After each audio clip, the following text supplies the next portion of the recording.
teman-teman, kembali lagi bersama saya di sini di acara ngobrol bareng Michael di sesi membahas tentang dibalik birunya pengumuman SNBP. Kalau pada video kemarin kita telah mewawancarai teman saya yang bernama Andava yang diterima di STIK ITB, maka pada hari ini telah hadir teman saya yang lainnya yaitu perkenalkan, nama saya Elsa Fitria. Dan di sini saya alhamdulillah lolos SNBP di FTTM ITB. Oke. Nah, mungkin buat teman-teman yang belum tahu, kemarin pada tanggal 26 Maret ini kan telah diumumkan pengumuman SNBP, di mana pendaftarannya sendiri telah dimulai sejak bulan Februari ya. Ya, betul. Oke. Dan Elsa ini puji Tuhan alhamdulillah diterima di ITB jurusan FTTM. FTTM sendiri itu jurusan yang cukup ketat nggak sih? Bisa dibilang iya, karena antara kayak yang mau itu atau peminatnya itu tinggi banget dibandingkan yang terima kayak gitu sih. Kalau tahun sebelumnya peminatnya berapa? Apakah kamu tahu? Sebelum ini keseluruhan atau di Semanti aja? Di keseluruhannya? Antara 3.000-an gitu sih. 3.000-an dan itu diambil 100-an kalau nggak salah ya? Kalau SNBP ya, iya. SNBP aja ya. Ketat banget ya teman-teman. Dan kalau boleh tahu Elsa ini di SMA 3 mendapatkan peringkat eligible berapa? Kemarin aslinya itu 13, tapi karena ada 2 anak di atasku yang kayak mengundurkan diri dari eligible, jadi aku naik jadi 11. Oke, dengan rata-rata nilai, kalau boleh tahu? 92, 2, itu ya teman-teman. Mungkin buat teman-teman yang juga ingin daftar ke ITB FTTM bisa melihat patokannya. Contohnya salah satunya adalah dari Elsa ini. Nah, terkait pengumuman kemarin gimana nih El rasanya? Apakah senang ataukah deg-degan gitu selama seminggu sebelumnya? Deg-degan banget sih, karena waktu itu kebetulan pas pengumuman itu nggak langsung keluar. Jadi aku benar-benar bukanya itu jam 3 kan. Aku udah nungguin jam 3. Nah, aku udah nungguin jam 3, ketika buka itu pas masukin dataku itu nggak ada. Dan itu lama banget, hampir kayak 15 menit. Aku coba terus pakai link mirror, pakai link aslinya itu kayak nggak bisa gitu, datanya nggak ditemukan. Jadi itu tambah bikin deg-degan gitu kan. Ternyata setelah nunggu kayak 1 jaman baru aku buka itu alhamdulillah 5 biru ya. Biru.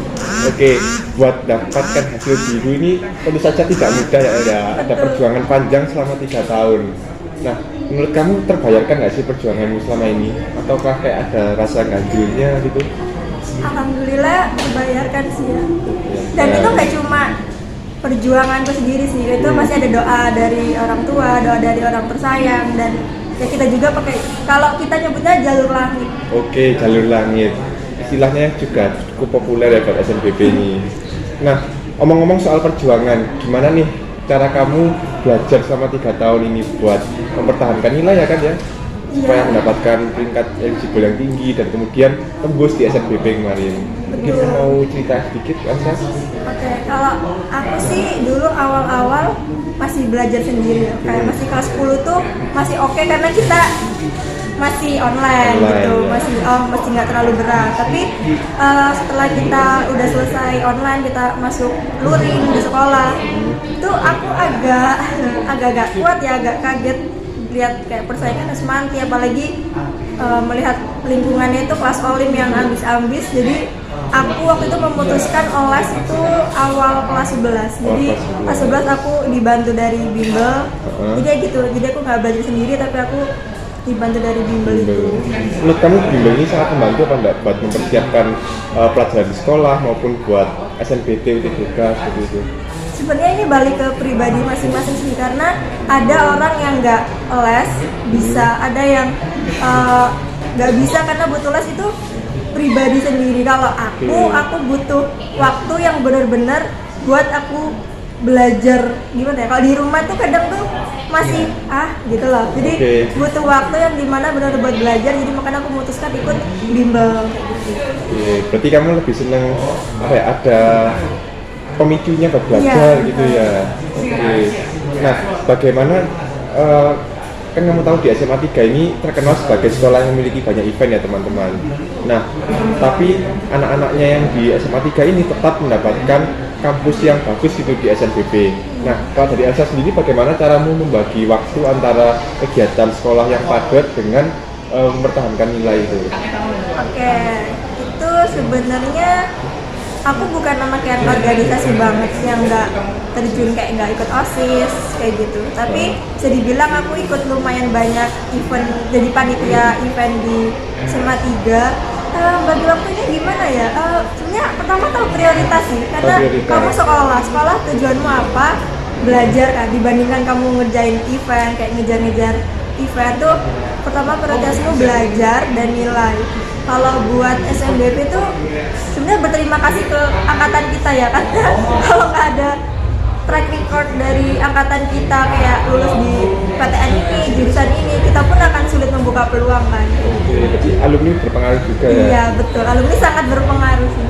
Kalau gitu sejak SMP berarti harus pintar-pintar milih SMA ya nih kalau misal ngincer SNBP-nya. Betul, jujur aja aku masuk semanti gara-gara STM. STM? Betul. Sudah dari lama berarti kamu? Dari lama. Oke. Semua proses SNBP ini mungkin tidak lepas dari yang namanya bantuan Tuhan yang Maha Esa ya kan ya. Nah, tapi kalau dari kamu sendiri nih ya, kamu ini menjelang SNBP ini tiba-tiba jadi banyak berdoa gitu, ataukah sudah sejak lama gitu stabil-stabil aja? Karena kan ada orang yang jadi bilang kayak kalau ada perlunya langsung banyak berdoa gitu. Dari kamu gimana?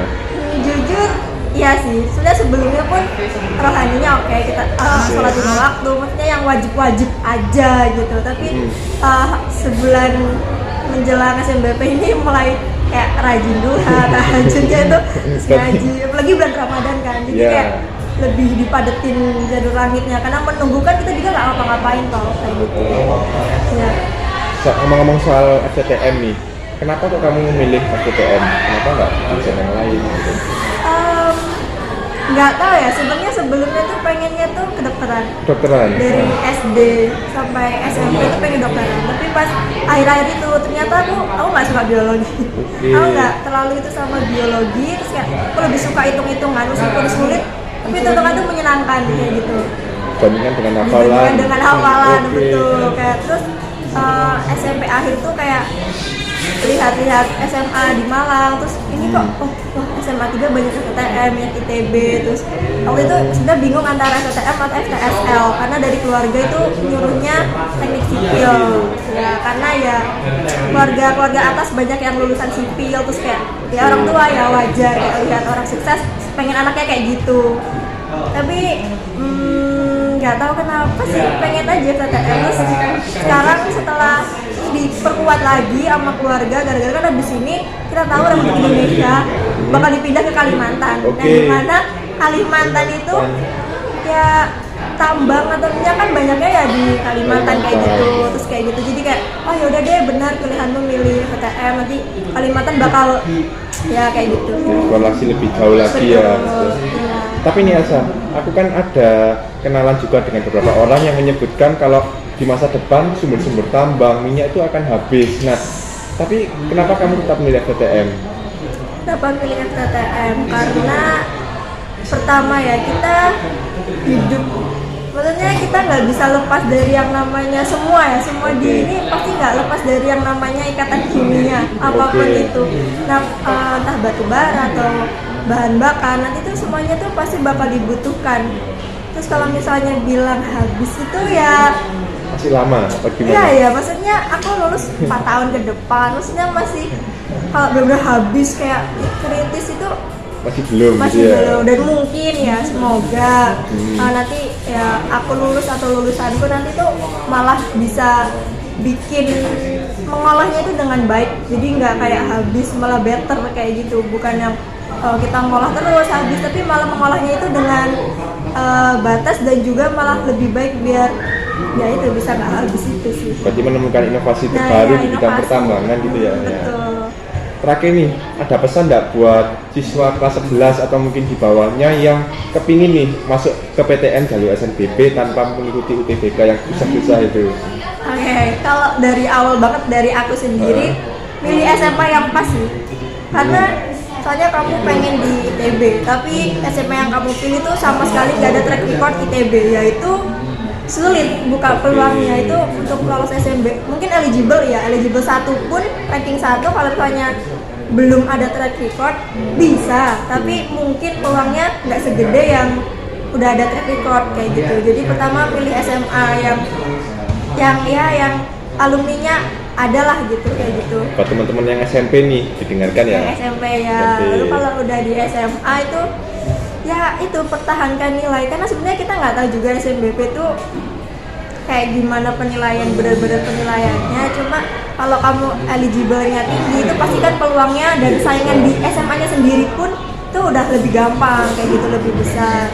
Nilainya dipertahankan, terus jalur langit sih. Jalur langit, banyak-banyak berdoa Doanya ya. sama doa orang tua itu sangat penting, restu orang tua kayak gitu. Oke, itu tadi teman-teman video saya bersama Elsa yang keterima di ITB FTTM jalur SNBP. Tunggu saya di video-video berikutnya karena saya akan membahas dan bertemu dengan lebih banyak teman-teman lainnya. Sampai jumpa.